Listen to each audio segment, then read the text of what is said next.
बात मैं क्यों कर रही हूँ, क्योंकि एक टाइम आता है हम सबकी लाइफ में जब हमें पता भी नहीं होता है कि हम सामने वाले इंसान से अपने आप को कंपेयर कर रहे हैं। कहीं से बैठे बैठे ये कंपैरिजन का आइडिया स्ट्राइक करने लगता है और हम सोचते हैं कि उसकी लाइफ मुझसे ज़्यादा बेटर है, या उसने तो ये अचीव कर लिया, मैं तो अभी तक कुछ भी नहीं कर पाई। उसका तो बैंक बैलेंस काफ़ी अच्छा हो गया, उसने तो कार भी ले ली, उसका तो ये भी हो गया, उसका वो हो गया। हम कंपैरिजन करने लगते हैं, और जब भी हम कंपैरिजन कर रहे होते हैं तो हमारा फोकस हमारे ऊपर से हटकर सामने वाले के ऊपर जा रहा होता है, जो कि पूरी तरह से हमको और ज्यादा वीक करने वाली चीज है। और ये बहुत ड्रेनिंग, मतलब इस जब भी कंपैरिजन का थॉट आ जाता है ना, वो दिन या उसके अगले 2-3 दिन तक हमसे फिर कुछ दूसरा काम नहीं हो पाता, एनर्जी हमारे अंदर नहीं रहती कि हम कुछ करें। तो जब भी ये थॉट आए, हमें क्या करना चाहिए? पहली चीज, हर इंसान का अपना एक कर्म है, हर इंसान की अपनी एक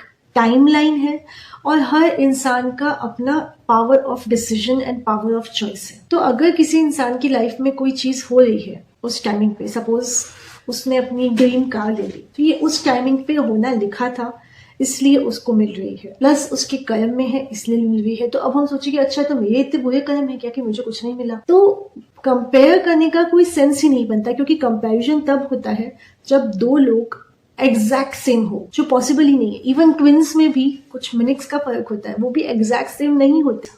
उनकी फैमिली बैकग्राउंड वाइज हर चीज में सेम हो, फिर आप किसी को कंपेयर करो तो समझ में भी आता है। मगर हम यूजुअली ना देख देख के सोचते हैं, रील्स स्क्रॉल करते हुए देखते हैं कि और बिना बात ही हम किसी सामने वाले से कंपेयर करना स्टार्ट कर देते हैं। तो किसी ने क्या अचीव किया है, उससे आपकी लाइफ में एक्चुअल में तो कोई फर्क नहीं पड़ने वाला। हाँ, आपको इमोशन बुरा वाला आया है, बट उसको हटा के लॉजिक डालना बहुत जरूरी है कि नहीं, ऐसा तो नहीं मुझे सोचना चाहिए, मैं गलत सोच रही हूँ। और जब भी हम अपने आप को करेक्ट करने लगते हैं ना, वो करेक्शन से ही हमारा जो ध्यान है वो वापस खुद के ऊपर आ जाए। तो मैं जो करूंगी उसके हिसाब से मुझे सक्सेस मिलेगी, मेरे जो कर्म है उसके हिसाब से मुझे प्रॉस्पेरिटी मिलेगी, और अगर वो सब अच्छे हैं तो वो सब अच्छा ही होगा। तो जब हम ये सोचने लगते हैं तो हम वापस से सही ट्रैक पे आ जाते हैं।